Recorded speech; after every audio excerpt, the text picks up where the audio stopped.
মা সকালে খাবারে কি করছো দেখাও। এই যে মাছ ঝাল, সর্ষে বাটা বেগুন দিয়ে মাছের ঝাল।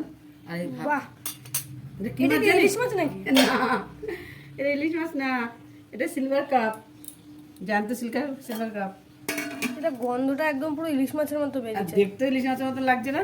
ওর বাবারে গরম। বেগুন দিয়ে করেছে। আর এই যে মা ভাত বেড়ে নিয়েছে আমাদের জন্য।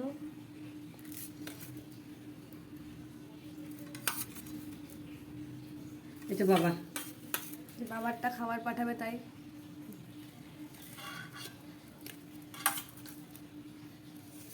এটা ভাইয়ের। তোমারটা? আমি একটু পরে খাচ্ছি, আমি পুষাক দিয়ে খাবো। সে দেখ কেমন হয়েছে। গন্ধটাও ভীষণ দারুণ বেরিয়েছে বন্ধুরা। তোমরা কিন্তু এই রেসিপিটা কিন্তু চ্যানেলে পেয়ে যাবে, তোমরা কিন্তু রেসিপিটা একবার চেক করে নিও।